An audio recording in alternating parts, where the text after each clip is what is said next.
जी बिस्मिल्लाहिर्रहमानिर्रहीम। अस्सलाम वालेकुम वीवर्स। हमारी आज की क्लास ये एक फ्लैट एम्ब्रॉयडरी का पैटर्न है 4 कलर का। इसको हम डिजिटाइज करना सीखेंगे। जैसा कि हम पहले भी आपको मैं गाइड करता आया हूँ कि कोई भी ऑब्जेक्ट बनाने से पहले सबसे पहले अलाइन करते हैं, उसके बाद रीसाइज करते हैं, उसके बाद स्केच करते हैं और अब इसके बाद स्केच के बाद नई चीज़ आई डिजिटाइज करते हैं। लेकिन डिजिटाइज करने से पहले स्टिच पैरामीटर्स को सेट करते हैं। तो ये डिफरेंस है और आपने ये सीक्वेंस फॉलो करना है। और इस क्लास में हम इसको रीसाइज करना सीखेंगे। रीसाइज आपने इससे पहले की जूनियर क्लासेस में वैसे कमांड दे दे के सीखा, कभी 4 इंच कर दिया इसको, कभी 6 इंच कर दिया। लेकिन अब जब के बात हो रही है डिजिटाइजिंग की, तो हम डिजिटाइज में स्टिच लेवल और स्टिच वैल्यूज के मुताबिक इसको रीसाइज करेंगे। You got me running. Shake it, shake it, shake it, baby. Raise your hands up. Raise them up.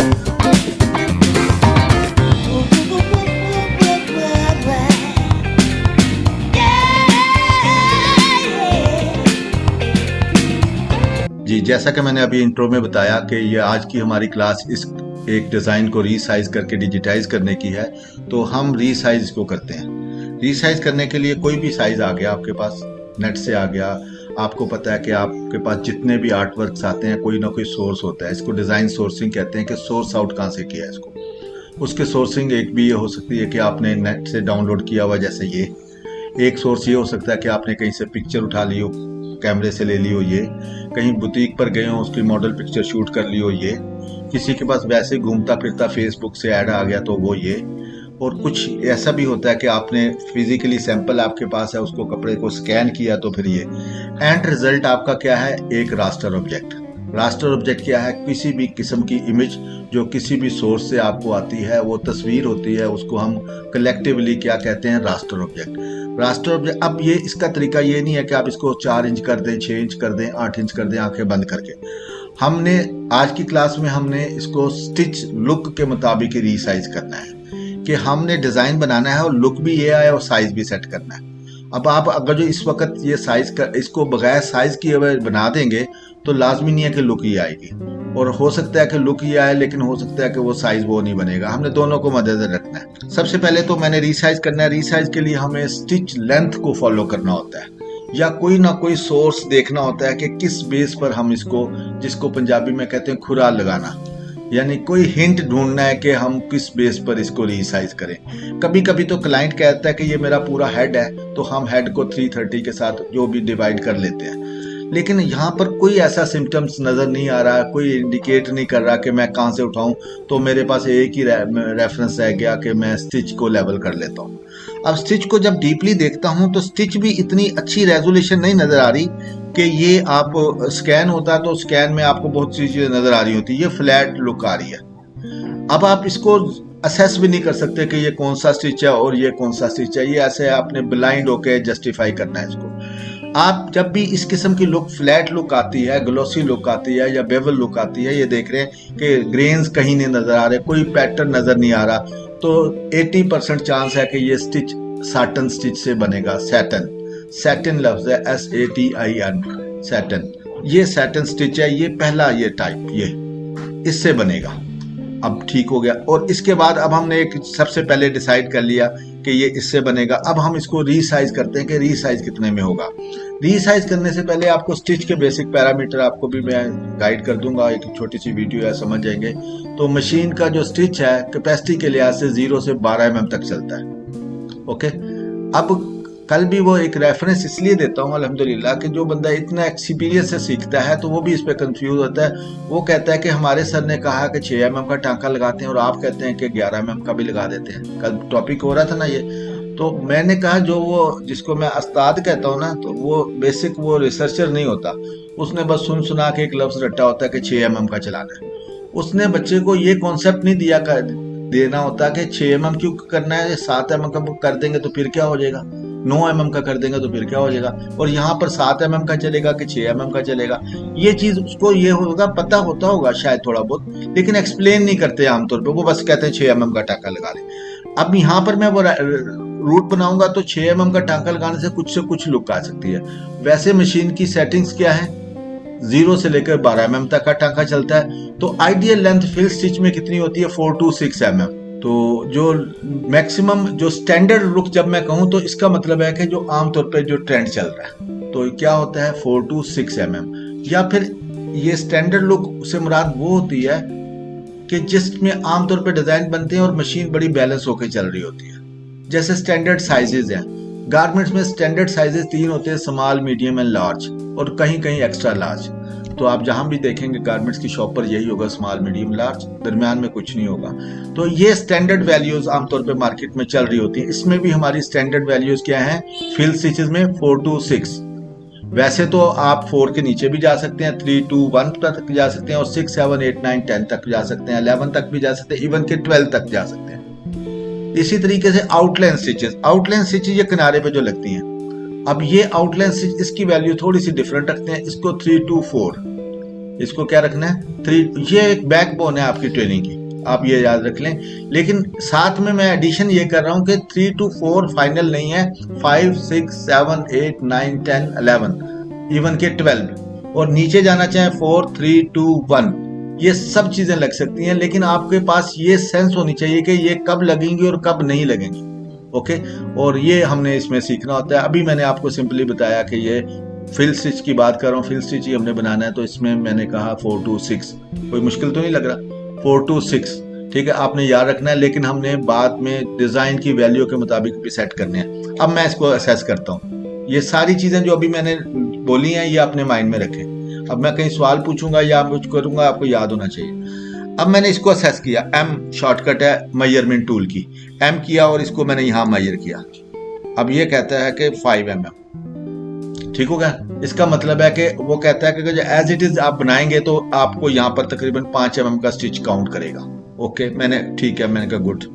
मैंने इसको भी टच कर लेता हूँ। ये इसके पास अभी ये 5.5 mm, 5.25 mm, वट जो भी है। आप अभी सोचेंगे ठीक है, सर ने कहा था कि 4 to 6 यानी कि 4 से लेकर 6 तक, तो ये तो आइडियल लेंथ है, ये तो ठीक चलेगा। तो हमने ऐसे नहीं सोचना। हमने अभी एक दो ऑब्जेक्ट, ये नहीं कि इसी साइज के देखते रहेंगे ऑब्जेक्ट। अब ये साइज देख लिया, हम देखें कोई थोड़ा सा बड़ा है, ये थोड़ा सा बड़ा है, इसको देख लेते हैं। ये भी 6 mm, इसका मतलब है तकरीबन 6 mm तक का स्टिच लगा हुआ है इसके ऊपर। अब हम ये भी सोच सकते हैं कि 6 mm का सर ने तो सही कहा है कि 6 mm तक होता है, इसका 6 mm लगा हुआ है। लेकिन हम इसका छोटे पोर्शन को भी देखेंगे फिर कि छोटे से छोटा कितना लग रहा है। आप ये एक स्टेम, इसका स्टेम है, तना है, इसको देखते हैं तो ये है 2.5 mm, 3 mm, 3 mm। ओके, और ये 3.3 mm। यहाँ से आएंगे तो यहाँ से लुक देख रहे हैं कि तकरीबन ये भी वही 3 mm के रेंज में है। अब यहाँ से अब मैं देख रहा हूँ कि यहाँ पर जो छोटे से छोटा टांका 3 mm का उसने लगाया हुआ है, और बड़े से बड़ा तकरीबन 6 से 7 mm का चल रहा है। तो 3 mm की असेसमेंट बड़े का तो ठीक है, और डिजाइन की जो लुक है ना, ये भी आप महसूस करेंगे बड़ी बोल्ड लुक आ रही है, एक प्रॉपर स्टिच समझ आ रही है आपकी।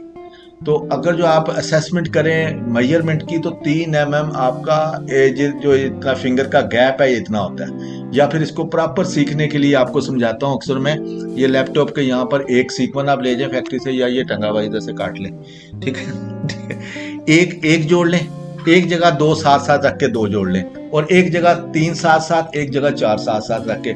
जब भी मैं 3 mm की बात करूं तो एकदम नजर ले करें कि फिर आपके माइंड में उतर जाएगी।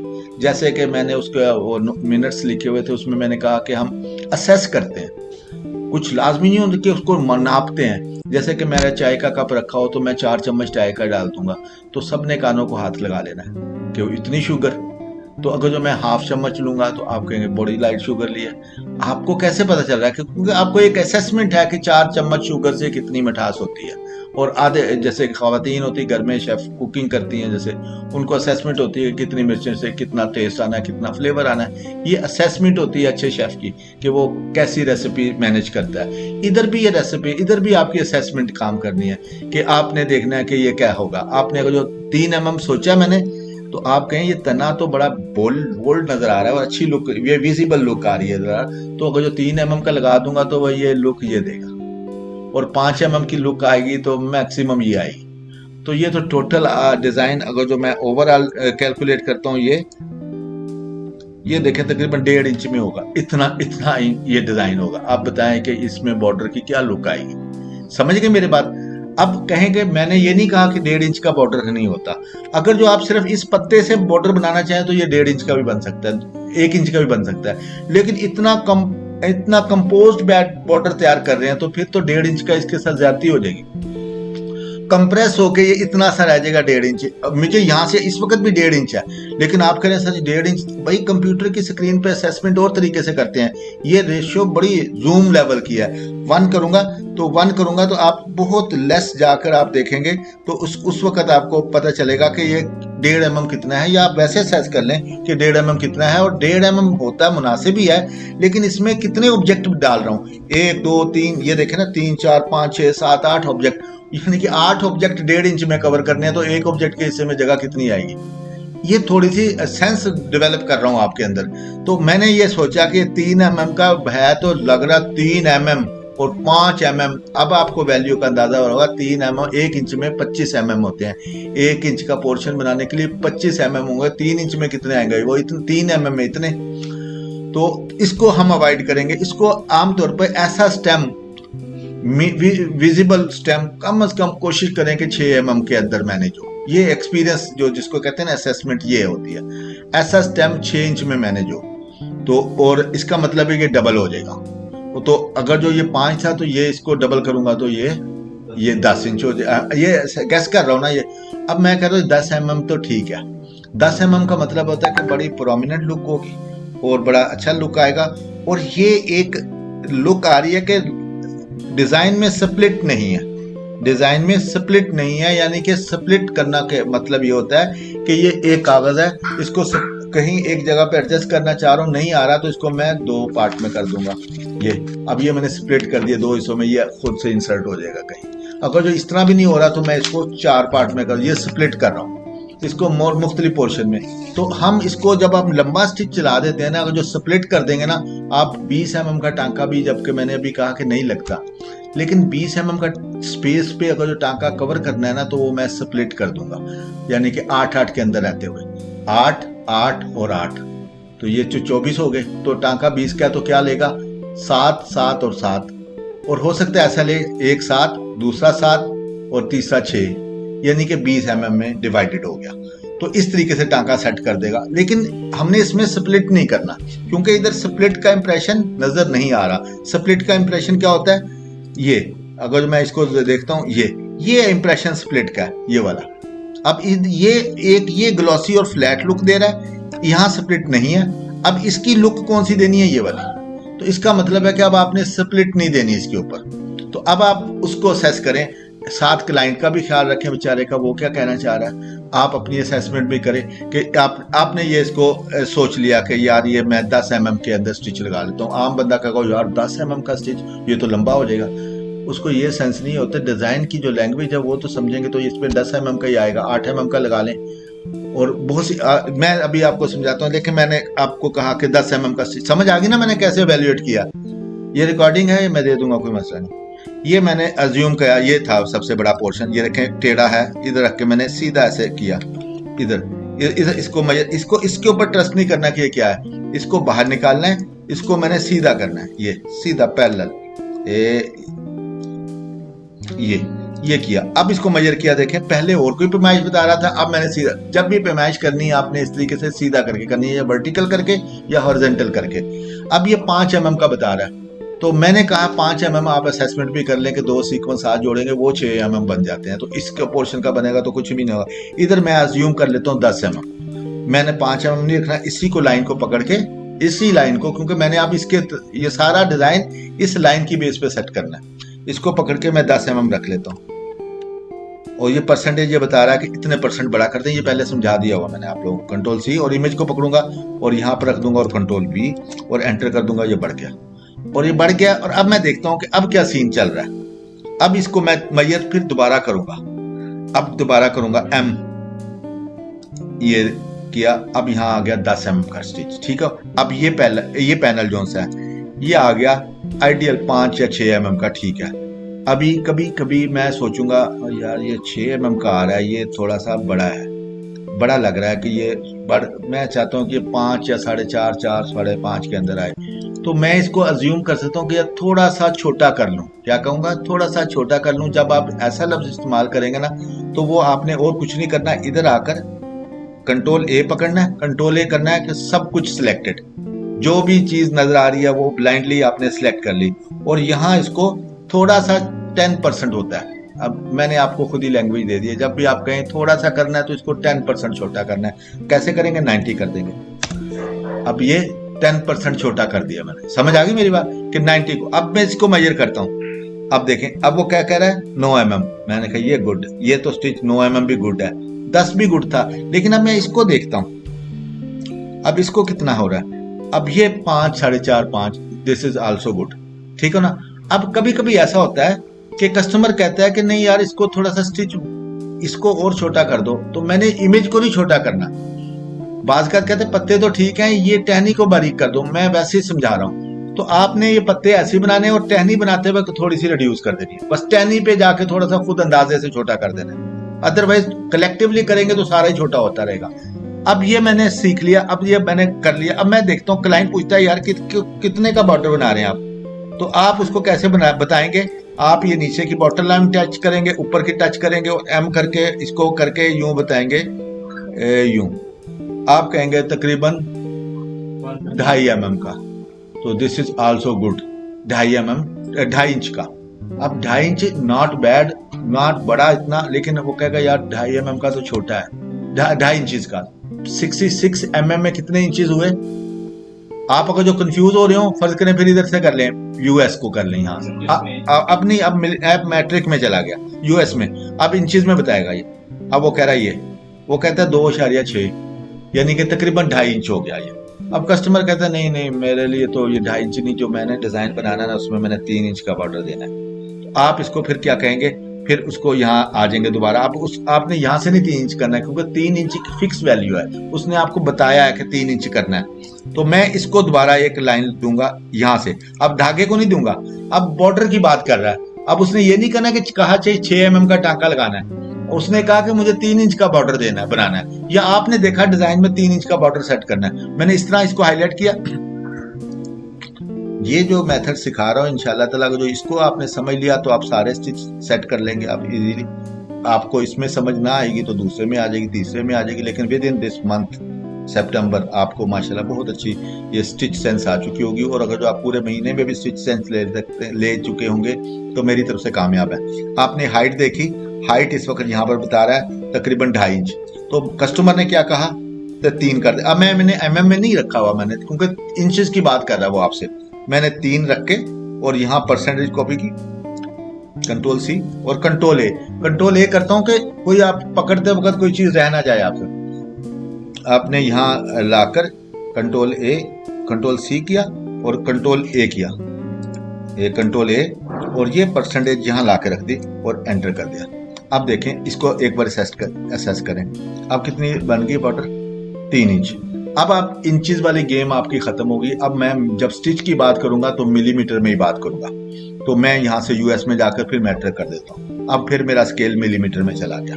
अब यहाँ से आगे, अब मैं इसको यहाँ से इसको मैं हाइड भी कर दूंगा, अब मुझे जरूरत नहीं है। अब जो मेरा एक्यूरेट साइज बन चुका है, लेकिन अब यहाँ से फिर मैं एक बार कस्टमर को बता दूंगा कि स्टिच कैसा लग रहा है। आप उसको कह देंगे भाई ठीक है, तेरे कहने पर मैंने 3 इंच का तो कर दिया। अब वो कहेगा कि ये कितना, मैं कहूँगा यार ये 11 mm का स्टिच लग रहा है, तो वो कहेगा चले ठीक है यार, क्योंकि असल में जो लुक देनी है ना तो ये 11 mm के साथ ही आएगी। जो उसने ये 3 इंच का रखना है ना, तो फिर ये तो नहीं है कि आप लुक को 2 इंच कर दें और टांके को छोटा कर दें, उसके साथ ही मैनेज होगा ना। तो इसका मतलब है कि 11 इंच का लग रहा है, उसको वो कह सकता है कि यार इसको थोड़ा छोटा कर देंगे, तो मैं कह सकता हूँ कि मैं 10 mm का कर दूंगा। यानी कि बनाते वक्त आप ख्याल रखें कि 10 mm का कर दीजिएगा, वो मैं आपको तरीकाकार करता हूँ। अब आपको टहनी कितनी लग रही है, टहनी वो कहता है 6 mm, आपने कहा ठीक है, लेकिन वो कहता है कि साइज यही रखें तो थोड़ा सा टांका छोटा कर दें। अब छोटा करने से 2 रिजल्ट आएंगे, एक तो स्प्लिट ले लेगा, यानी कि अगर जो मैंने 10 mm का टांका रखा था उसमें तो स्प्लिट नहीं आएगी, उसको मैं सेट कर दूंगा। अगर जो 11 mm का जाएगा जहां, तो वहां स्प्लिट देगा, तो इसके लिए मजबूरन मुझे वहां से टांके की स्प्लिट को चेंज करना पड़ेगा और टांका फिर 11 mm का लगता रहेगा और 11 mm वर्केबल होता है। लेकिन अगर जो कहते हैं नहीं मैंने 11 mm चलाना ही नहीं है, मैंने 10 mm चलाना है, डिजाइन का साइज यही रखना है, तो फिर आप टांका बनाते वक्त उसको थोड़ा सा नैरो करके बनाएंगे, वो भी मैं आपको गाइड कर दूंगा। अब आपको समझ आ गई होगी आई थिंक कि ये मैंने पैरामीटर इसके सेट कर लिए। ओके, आप एक दो बार वीडियो देखिएगा, बहुत अच्छे तरीके से समझ आएगी। इतनी बातें इतने अच्छे तरीके से भी समझा ना पाया तो फिर तो मैं ही नालायक हुआ। ठीक है, और अगेन ये हम इसको डिजाइन को बनाते हैं। इसमें 2 स्टिच लगे हुए हैं, कौन कौन से, फिल और एक आउटलाइन। फिल स्टिच कौन सा लगा हुआ है, साटन, और अभी आपको बता दिया लेंथ हमने सेट कर दी इसकी। अब मैं ड्राइंग करनी है, ड्राइंग तो कोई इशू नहीं है, आपको सिखा दिया, ओवरलैप भी सिखा दिया। आपने पहले क्या करनी है, इसकी मुझे ड्राइंग की सेपरेट फाइल दिखानी है स्केच की वेक्टर से, और वो रेक्टिफिकेशन सेपरेट होगी, और इसके बाद इसके अंदर स्टिच लगाना है। स्टिच की सेटिंग आप सिर्फ एक ऑब्जेक्ट भी बना लाए ना स्टिच सेंस के साथ, तो वो भी मेरे लिए काफी है। स्टिच की सेटिंग कैसे होगी, आपने ये ड्राइंग शेप की शेप लेता हूँ, ये ले लेता हूँ, ये ऑब्जेक्ट आपने ऐसे बनाना है कि दोनों तरफ ये इसका वजन सेपरेट बराबर रहे। ये देखें ऐसे कि ये दोनों तरफ का वजन, अगर जो दरमियान में लाइन लगाऊं तो ये दोनों तरफ से इक्वल आए, ये दोनों पोर्शन इक्वल आए। बेशक नीचे इक्वल नहीं है लेकिन आपने इसको क्रिएट करना है। ठीक है, ओके, ये आ गया। इसी तरीके से ये ऑब्जेक्ट आपने बनाए होंगे पहले भी, इसको आपने अलिफ मत आ की तरह बनाना है। ये और ये और ये और ये एंटर किया, डिम कर लेता हूं मैं ताकि लाइट नजर आए। कंट्रोल ए हो रहा है, डिम करना है। अब सारा डिम हो गया, लाइनें भी कंट्रोल ए किया, एक्स किया, कंट्रोल एक्स और कंट्रोल वी कर दिया, तो अब वो रिफ्रेश हो गया। तो इमेज को लॉक कर देंगे। अब ये 2 ऑब्जेक्ट बन गए, सिंपल। अब हमने इसको ये शेप कर ली और इसको बहुत अच्छे से क्रिएट किया। थोड़ा बहुत 19-20 का बाहर भी निकल जाए खैर है इसको, लेकिन आपने जिद से बाहर नहीं निकलना। लेकिन डिजाइन की शेप सेट करते करते कहीं बाहर जा रहे हो, कोई ऐसा इशू नहीं। ये 2 शेप आपने इसके ऊपर ही काम करना सर। ये 2 ऑब्जेक्ट बनाए, अब आपकी ड्राइंग भी होगी। बाकी आपने अपने तौर पे कर लीजिएगा, लेकिन मैंने स्टिच इसके ऊपर समझाना है, आपको सब आ जानी है समझ। ठीक है ना। अब मैंने इसके ऊपर स्टिच लगाना है। आपने क्या किया, सबसे पहले अलाइन किया, फिर किया रीसाइज, फिर किया स्केच। अब स्केच करने के बाद स्टिच अभी कोई स्टिच नहीं लगाया मैंने। अभी मैंने पहले स्टिच की सेटिंग करनी है कि मैंने अब डिसाइड क्या किया, ये लगा हुआ है साटन। यहां से आके देखूंगा, ये फिल स्टिचेस की टैब देख लीजिएगा, ये लगा हुआ है साटन। ओके, इसको यस कर दिया। ओके, अब जब भी स्टिच लगेगा साटन ही लगा करेगा आपको। ओके, कलर लगा हुआ मेरा येलो, ये बना रहा हूं तो ये मैंने येलो कर दिया, या ऑरेंज करना हो तो ऑरेंज कर लें, वट एवर जो भी करना कर लें। आप कोशिश करें कि सैंपल के मुताबिक शेड लगाया करें। ये येलो, और अब 2 डिसाइड हो गए। अब मैंने इसकी स्टिच साटन तो लगाया, लेकिन स्पेक्स क्या लगाई है। स्पेक्स एक होती है इसमें स्पेसिंग और एक होती है लेंथ। तो ये मेरी वीडियो से देखेंगे, ये मैं स्किप कर रहा हूँ टाइम को, उसमें आप बहुत अच्छे तरीके से समझ जाएंगे स्पेसिंग और लेंथ क्या होती है। स्पेसिंग क्या होती है, अगेन यहाँ पर एक ऑब्जेक्ट पड़ा हुआ था, ये देखें, मोटा सा बता रहा हूँ, आप इतना तो नॉलेज आ जाता है ना। ये गैप जो आ रहा है ना, ये स्पेसिंग है। और ये लेंथ क्या है, वो लेंथ अभी मैंने बताया, यहां से लेकर यहां तक जो लंबाई आ रही है ये लेंथ है। क्या है, ये स्पेसिंग है और ये लेंथ। कोई इसमें कंफ्यूजन तो नहीं, ये तो जेन्युइन सी चीज है कि साइड पे जो गैप आ रहा है इस लाइन से, इस लाइन का इस लाइन से, इसकी स्पेसिंग हम यहाँ से कंट्रोल करेंगे। ये जितना मर्जी कम कर लेंगे, जितना मर्जी ज्यादा कर लेंगे, आपका मैनेज होता रहेगा। ये स्पेसिंग। अब मैंने क्या समझाया आपको कि अब जब आपने स्टिच लगाना है तो 2 फैक्टर सेट कर लेने, और कोई ना करें ज्यादा, कि आपने स्टिच स्पेसिंग, तो इस किस्म की लुक जिसमें नीचे बेस नजर ना आ रही हो।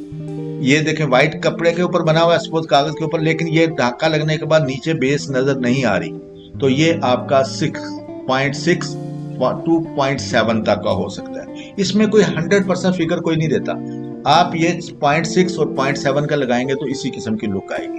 तो मैंने यहाँ लगा दिया 0.6 लगा हुआ है, तो ये ज्यादा नियरेस्ट है कि 0.6 लगाएं तो ये इस किस्म की लुक आएगी।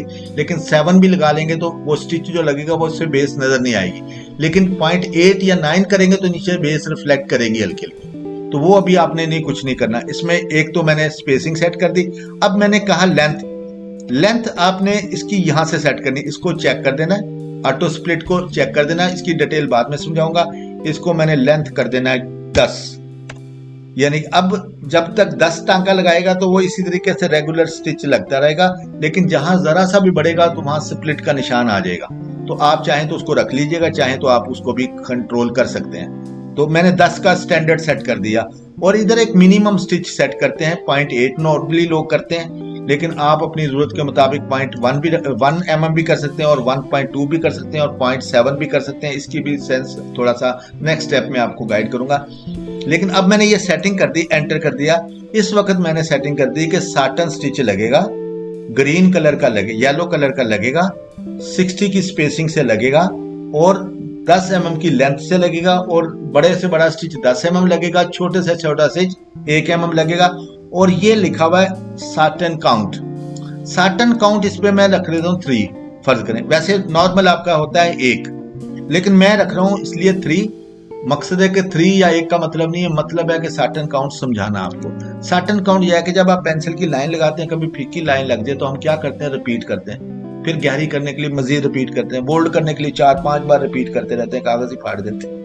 ठीक है, ये करके हमने साटन काउंट बढ़ाना है। तो हमने जितना टांका 6 से ऊपर जाता रहेगा ना, तो आप समझे कि दुबला पतला होता रहेगा। लंबा बच्चा आमतौर पर पतला ही होता है, तो ये दुबला पतला होगा तो उसको हमने थिक करने के लिए काउंट बढ़ाने होते हैं। अगर जो 5 mm तक का होगा तो आप साटन काउंट 1 भी रख देंगे, खैर है। लेकिन अगर जो 10 mm का होगा तो 10 mm में जब 1 लगाएंगे तो एक टांका ऐसा टांका सा लगेगा, अगली लुक देगा, वो इतनी खूबसूरत लुक नहीं देगा। तो उसको हम कोशिश करेंगे कि कम से कम 3 काउंट हो, नहीं तो अच्छा वो जो पैसे खर्चने वाली पार्टी है तो वो आपकी वो कम से कम 5 काउंट हो। तो अभी मैं कल भी यही समझा रहा था, वो जो मेरा कैलीग्राफी का लगा हुआ वो एक सीन लगा हुआ, जो मैंने एक मशीन स्टार्ट की थी तो उसका पहला सैंपल हमने लगा के रखा हुआ था। तो आप उसको देखेंगे, उसमें 11 mm का टांका लगा हुआ है। अब आपको समझ आएगी 11 mm के टांके की लुक क्या आती है। ठीक है, ये स्पेशली मैं इसकी वीडियो ला के ग्रुप में डाल दूंगा, आप देख लीजिएगा इजी होकर। और इसकी काउंट तकरीबन 9 से 11 तक की हुई है। इसका मतलब है कि वर्केबल है, लेकिन इसमें फर्क क्या होता है, जितना लंबा टांका लिमिट से ऊंचा लगता है ना, तो मशीन थोड़ा सा लोड लेती है। जैसे गाड़ी है, उसके ऊपर वजन लाद देंगे ज्यादा तो वो भारापन फील करेगी, तो वो और कोई मसला नहीं है। और आप ये कोई कहता है ना कि 6 का ऊपर टांका नहीं लगता या काउंट 1 नहीं 2 रखते हैं, आपने ये एडजस्टमेंट जिसकी दी होती है ना, वो आपको अपने मेरिट्स को गेन करने के लिए दी होती है कि आप इसको कैसे सेट करेंगे। तो मैंने वो 11 mm का लंबाई लगाई हुई है और 9 या 10 या 11 mm की काउंट लगी हुई है उसके ऊपर। तो आप देखिएगा बहुत अच्छा मैटर आया हुआ है। ठीक है, और इसमें भी आप अपनी चॉइस देखते हैं, असेसमेंट देख रहे हैं कि मैंने ये थोड़ा सा लंबा टांका लगाया है, तो लंबा टांका को जो थिन सिंगल लगाऊंगा तो थिन लगेगा, तो इसमें 3 काउंट लगाऊंगा तो खूबसूरत लगेगा। ठीक है ना। अगर जो कस्टमर कहता है नहीं मुझे 3 काउंट नहीं, तुम सिंगल ही लगा दो, आपने कह दिया तो कह दिया, उसको अपना एक्सपीरियंस बता दें कि इसमें लंबा टांका है तो इसमें 3 काउंट लगाएं तो अच्छी लुक आएगी। ठीक, आपने ये करके सेट करके एंटर कर दिया। जब ये एंटर कर दिया, ये एक सेटिंग सेव हो गई। अब जितना भी काम करेंगे वो इसी तरीके से करेंगे। इस सेटिंग को क्या कहते हैं, करंट ऑफ डिजाइन सेटिंग। इसकी 4 सेटिंग समझाऊंगा। ये सेटिंग करंट डिजाइन सेटिंग है, यानी कि अब आपको ये पूरा डिजाइन बनाते वक्त इससे रिलेटेड कोई सेटिंग छेड़ने की जरूरत नहीं है, ये काम सही होता रहेगा। आगे जाके हम इसको बनाते हैं। हैं क्या जी? अच्छा चलो यार कोई बात नहीं, ये ओके। मकसद है कि नंबर लगाने का मकसद ये नहीं कि आपने 3 रखना है या 5 रखना है, लेकिन अपनी जरूरत के मुताबिक और थोड़ा सा तजर्बा हो जाएगा कि 3 काउंट से क्या लुक आई या 5 काउंट से क्या लुक आएगी। लेकिन आप कम से कम भी 3 इसके ऊपर चलना चाहिए। 10 लंबा टांका लगा हुआ 10 का। अब आपने ये इसको आपने ड्राइंग कर लिया, ये ड्राइंग कर लिया, ओके, ये भी ड्राइंग हो गया यहाँ तक ओके। अब मैंने स्टिच भी सेट कर, अब मुझे इसको स्टिच लगाने की बारी है। तो स्टिच लगाने के और डिजिटाइजिंग कहते हैं। डिजिटाइजिंग करने के लिए कुछ टूल्स बनाए गए हैं कि उसी की मदद से, अब इसको कह दूंगा स्टिच लग जाए तो स्टिच नहीं लगेगा, तो इसके लिए स्पेशल टूल इस्तेमाल करने पड़ेंगे। उसको क्या टूल कहते हैं, डिजिटाइजिंग टूल भी कहते हैं, इनपुट मेथड भी कहते हैं और इनपुट टूल्स भी कहते हैं। तो सबसे आसान लफ्ज कौन सा आया आपकी जुबान पर, इनपुट टूल। आपने इसको इनपुट टूल्स ही कहना है। इनपुट टूल्स ये हैं, ट्रेडिशनल डिजिटाइजिंग, ये टूल बार, ये पहला ले लें, कॉलम ए, ये याद रख लीजिएगा। इसके ऊपर भी वीडियोस हैं, मैं दे दूंगा आपको, लेकिन अभी आपने जितना सिखा रहा हूं उतना ही कवर करें। Column B, column C, complex and complex turning. ये 5 किस्म के टूल हैं और पांचों से स्टिच लगते हैं। और कुछ जो कोई तो जो वो लोग हैं ना डिजाइनर, उसको कहते हैं कि सारा काम मैं इससे कर लेता हूँ। कोई कहता है सारा काम मैं इससे कर लेता हूँ, कोई कहता है सारा काम मैं इससे कर लेता हूँ। लेकिन मैं आज भी कह रहा हूँ कि सारा काम एक से एक नहीं करना, हर एक का एक मकसद बनाया गया है। आप जब इसको रिसर्च पे जाएंगे ना तो आपको पता चलेगा सबका मकसद और बेनिफिट डिफरेंट है। और मैं अक्सर ये कहता हूँ कि आप अपने नन्हे मुन्ने दिमाग को इतना इंगेज ना किया करें। जिसने सॉफ्टवेयर डेवलप किया ना 14-15 लाख रुपए का, उसकी टीम 200 बंदों की बैठी हुई है। ये अकल उनको भी है कि 5 टूल क्यों बना दिए। एक टूल से जब काम हो सकता था तो 5 क्यों बनाया, उसको क्या फायदा है। वो तो जरा इसको ज्यादा फ्रेंडली कर देगा तो ज्यादा पैसे मिलेंगे उसको। तो उन्होंने अभी भी लेटेस्ट जो सॉफ्टवेयर आ रहा है ना अभी आप आगे, उसमें भी 5 ही टूल हैं ये। तो इसका मतलब है कि ये जो आपकी अकल जो काम कर रही है ना कि 5 के बजाय एक ही से बना सकते हैं, तो आप अपने लिए कुछ सहूलत या सुस्ती का मुजाहरा कर रहे हैं। असल जो मकसद है ना, ये पांचों टूल को उसकी अहमियत के मुताबिक इस्तेमाल करना है। अगर जो आपको नहीं पता तो फिर आप एक ही से रगड़ते रहते हैं। बहुत सी खामियां आती हैं, बहुत सी अच्छाइयां आती हैं, लेकिन आप जब तक इसको मेरे से सीखेंगे पांचों में फर्क क्या है, तो फिर आप कहेंगे नहीं सर पांचों ही टूल यूज करने हैं, एक से नहीं हमने बनाना। ठीक है। और जब तक नहीं पता होगा एक आम डिजाइनर की तरह आप कहेंगे जो कॉम्प्लेक्स टर्निंग एक ऐसा टूल है जिससे दुनिया का हर स्टिच लग जाता है। ठीक है। तो अगर जो मैं इसको फिलहाल कॉम्प्लेक्स फिल करता हूँ, अभी बहुत शॉर्टकट सिखाया मैंने। क्लिक किया और ये स्टिच लग गया, इसका एंटर किया, ऐसे किया, ये अब कैसे स्टिच लगाया मैंने, ये देखें। इसको मैंने ऐसे किया, ये इसको पकड़ा और क्या किया, F3 शॉर्टकट कमांड है। क्या कमांड है? F3। अगर जो आपको कमांड भूल जाए तो आपने ये टूल पकड़ लेना है। मैंने कहा F3, तो F3 किया। जैसे F3 करेंगे देखें ये लेफ्ट डाउन कॉर्नर पे एक मैसेज आ गया। बेटा इधर देखें, ये लेफ्ट डाउन कॉर्नर पे मैसेज आ गया, एंटर एंगल पॉइंट। अब एंगल पॉइंट वो कह रहा है कि रुक क्या करना है टांकों का। अब कुछ लोग करते हैं इसको पकड़ा और एंटर मार दिया, वो गलत करते हैं। देखिए सॉफ्टवेयर ने तो बताया कि आपने क्लिक करने के बाद उसको एंगल देना है। अब मैंने क्लिक किया और ये एक एंगल मैंने इस तरह किया कि मैं चाह रहा हूं ऐसे ऐसे एंगल लगे। ओके डन, ओके ये लग गया स्टिच।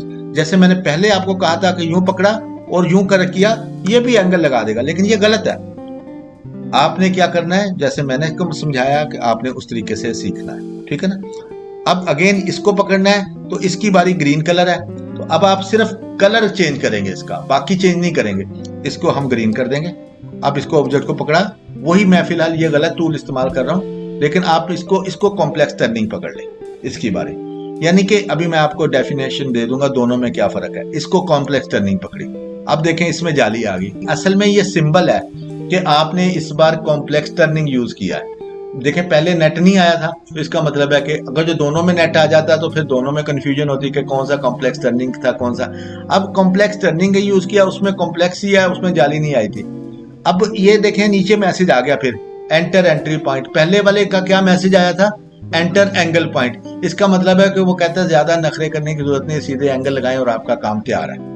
ठीक है। लेकिन ये ज्यादा सोफिस्टिकेटेड सब्जेक्ट है, यहाँ पर वो कहता है इसको डीपली स्टडी करने के लिए।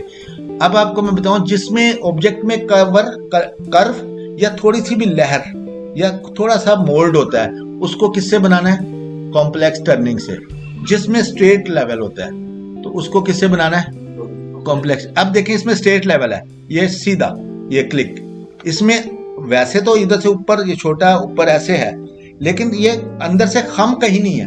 खम ना हो तो किससे बनाना है, कॉम्प्लेक्स टर्निंग से। अगर जो खम आ जाए किसी में, क्या बनाना है, कॉम्प्लेक्स। अब ने ये अब देखें ये ऑब्जेक्ट है, ये अलिफ मद्दा, ये यूं है। अब आप आंखें बंद करके सोच लें, ये भी वही बच्चा पूछ रहा था सर जी हमें कैसे पता चलेगा कॉम्प्लेक्स से बनाए या कॉम्प्लेक्स टर्निंग से। अब मैंने आपको बता दिया कि जहां खम आएगा वो कॉम्प्लेक्स टर्निंग से। ओके। जिस ऑब्जेक्ट में खम या कर्व निशानदेही हो रही है वो कॉम्प्लेक्स टर्निंग, और जो स्ट्रेट है वो कॉम्प्लेक्स फिल। अब मैंने इसको जैसे ही कॉम्प्लेक्स टर्निंग की कमांड दी, यहां से इसकी शॉर्टकट कमांड क्या है, 0। कॉम्प्लेक्स टर्निंग की शॉर्टकट आपने 0 पे ही प्रैक्टिस करनी है। वैसे आपने देख लेना, कभी भूल जाती है तो आप बताएं, तो अदरवाइज आपने सीख लिया कॉम्प्लेक्स फिल की शॉर्टकट कमांड F3 और कॉम्प्लेक्स टर्निंग की शॉर्टकट कमांड 0। और जब जैसे 0 करेंगे तो ऑब्जेक्ट को पकड़ के 0 करेंगे तो ये नेट आ जाएगा। तो इसका मतलब है कि टूल एक्टिव हो गया यहाँ पर। अब आपने नीचे देखना है। अभी जब आप सीखने लगे जाएंगे तो नीचे देखने की जरूरत नहीं है, लेकिन अंडरस्टूड है कि जब आपने कॉम्प्लेक्स टर्निंग लगाना है तो उसने सबसे पहले क्या पूछना है, एंटर एंट्री पॉइंट। लेकिन अभी आप बिगनर हैं तो आप नीचे देख लें क्या कह रहा है। तो लिखा हुआ एंटर एंट्री पॉइंट, मैंने आपको जुबानी बता दिया।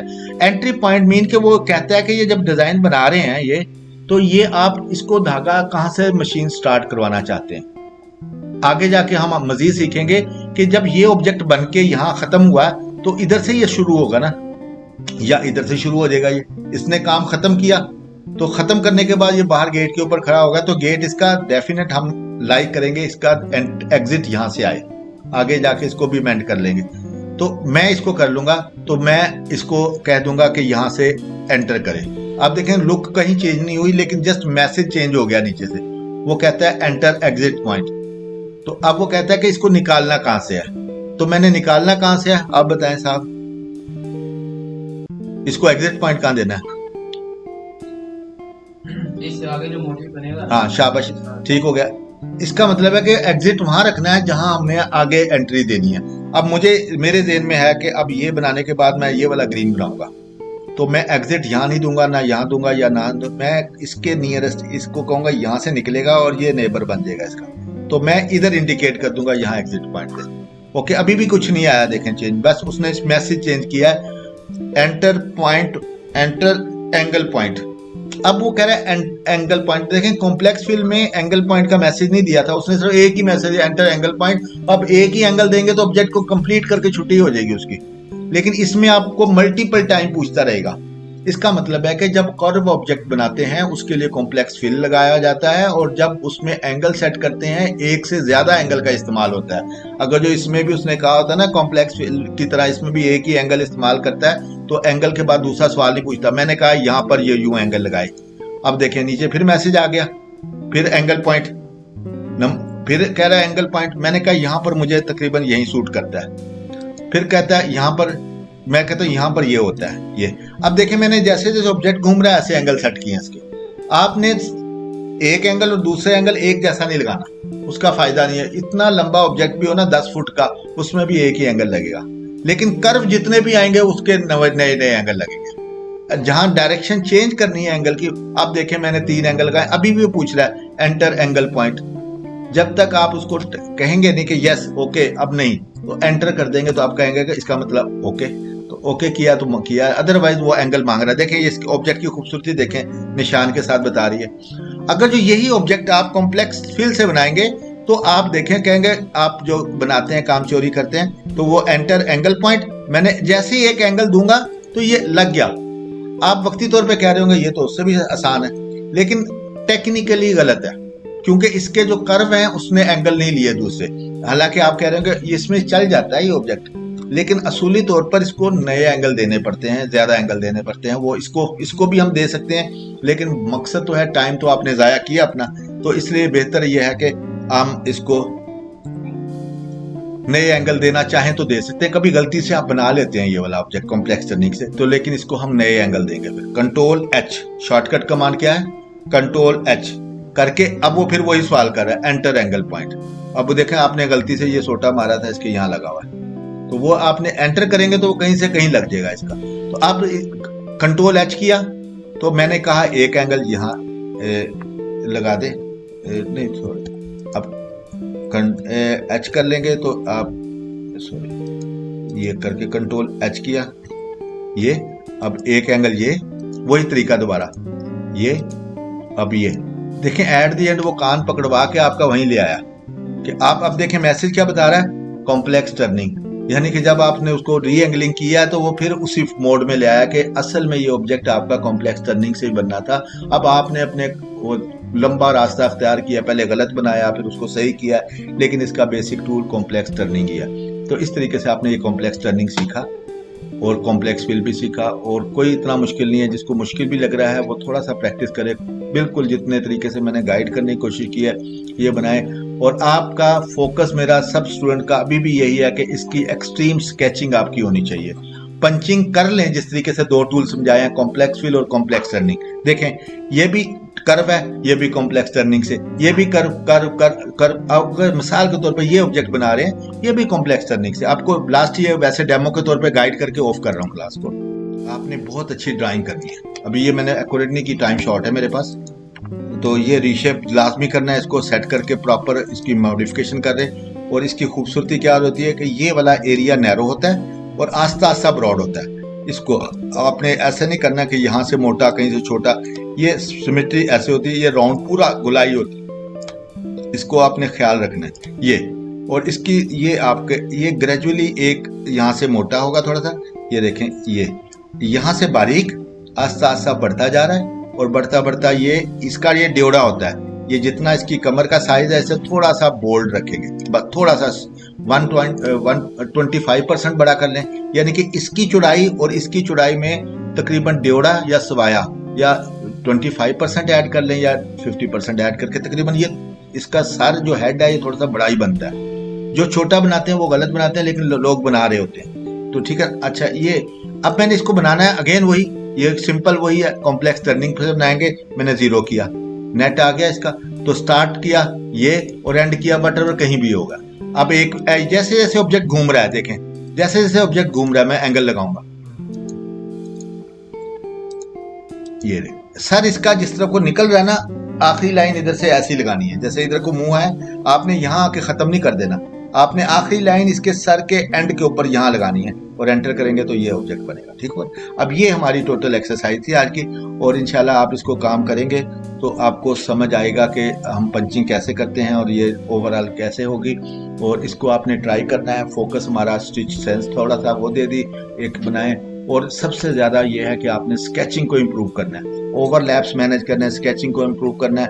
स्टिच लगाना कोई मुश्किल नहीं, आपने देख लिया, ये मुसलसल 15 दिन क्लास चलती रहेगी और इसमें यही सीखते रहेंगे। तो वो उसमें कोई ना घबराए जिसको नहीं आ रहा हो। इंशाल्लाह आप इसको एक्सरसाइज कीजिएगा। मैं अपने वीडियो के डिस्क्रिप्शन में ये लिंक दे दूंगा इस इमेज का, तो आप कोशिश करें, जो ऑनलाइन लर्नर्स हैं वो इसके ऊपर एक्सरसाइज करें, मुझे डायरेक्ट व्हाट्सएप कर दें। इंशाल्लाह मैं कोशिश करूंगा चेक करके आपको कमेंट्स करूं। Thank you, Allah Hafiz. Thank you viewers. I hope कि आपको नीडल क्राफ्ट पाकिस्तान की जानिब से पेश किया गया ये सेशन लाजमी पसंद आया होगा। Needle craft Pakistan fashion and textile की एक मारूफ कंपनी होने के साथ साथ इंस्टीट्यूशनल एंड ऑनलाइन ट्रेनिंग में भी एक कलीदी हैसियत का हामिल इदारा है। इस अदारे को national training bureau, skill development council government of Pakistan और trade testing professional skill council government of Punjab का ऑथोराइज ट्रेनिंग पार्टनर होने का आजाज भी हासिल है। अल्हम्दुलिल्लाह इस अदारे का हेड एक ऐसा क्वालिफाइड शख्स है जिसको अपने ट्रेड की थ्योरी से लेकर प्रोडक्शन तक के तमाम मराहिल पर कमाल महारत हासिल है और जिसके मावनीन भी फैशन एंड टेक्सटाइल में एक नुमाया मुकाम रखते हैं और जिसका मिशन है कि वो अपनी प्रोफेशनल स्किल्स को रंगो नस्ल, जात पात और मजहबी तासुब से बालातर होकर दुनिया भर में ज़्यादा से ज़्यादा आम करे। बिकॉज उसका ईमान है कि उसके इस हकीर से अमल से तरबियत पाने वाला एक भी हुनरमंद उसकी मगफिरत का एक मेजर सोर्स साबित होगा। नीडल क्राफ्ट पाकिस्तान कोई कंप्यूटर टाइप अदारा नहीं बल्कि एक मारूफ डिज़ाइन स्टूडियो और प्रोडक्शन हाउस है और यहाँ हम अपने ट्रेनी तलबा को स्टेप बाय स्टेप तमाम मराहिल से गुजार कर एक हकीकी प्रोफेशनल बनाने की तरफ कोशा हैं। यही वजह है कि इस अदारे के सर्टिफाइड डिज़ाइनर्स की एक बड़ी तादाद दुनिया भर में बिलखसूस पाकिस्तान के तकरीबन तमाम फैशन ब्रांड्स और प्रोडक्शन हाउसेज में डायरेक्ट और इनडायरेक्ट अपनी सर्विसेज परफॉर्म कर रहे हैं। डियर व्यूवर्स, आप भी हमारी इंस्टीट्यूशनल या ऑनलाइन क्लासेस ज्वाइन करने के लिए नीचे दिए गए लिंक्स पर रब्ता करें या अपनी किसी भी डिज़ायर्ड वीडियो के लिए हमारी वीडियो ऑन डिमांड की सर्विसेज भी हासिल कर सकते हैं। इसके अलावा हमारी तमाम ट्रेनिंग अपडेट्स के लिए हमारे चैनल को लाइक करें, सब्सक्राइब करें और कमेंट्स करें, बिकॉज आपका ये छोटा सा अमल मेरे मिशन को एक बड़ी एनर्जी प्रोवाइड करता है। थैंक यू, अल्लाह हाफिज़।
Thank you viewers.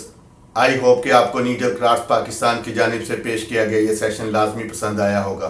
Needle craft Pakistan fashion and textile की एक मारूफ कंपनी होने के साथ साथ इंस्टीट्यूशनल एंड ऑनलाइन ट्रेनिंग में भी एक कलीदी हैसियत का हामिल इदारा है।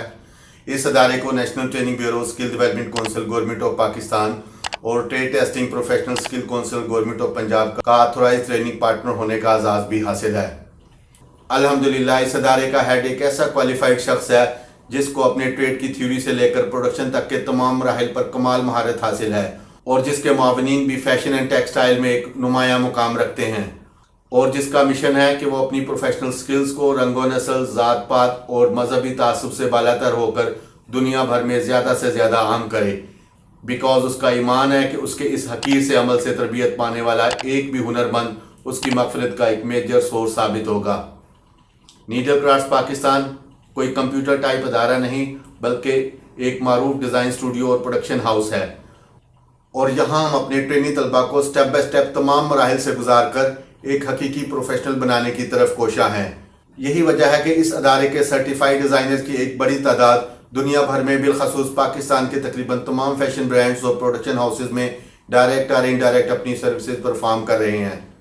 डियर व्यूअर्स, आप भी हमारी इंस्टीट्यूशनल या ऑनलाइन क्लासेस ज्वाइन करने के लिए नीचे दिए गए लिंक्स पर रब्ता करें या अपनी किसी भी डिज़ायर्ड वीडियो के लिए हमारी वीडियो ऑन डिमांड की सर्विसेज भी हासिल कर सकते हैं। इसके अलावा हमारी तमाम ट्रेनिंग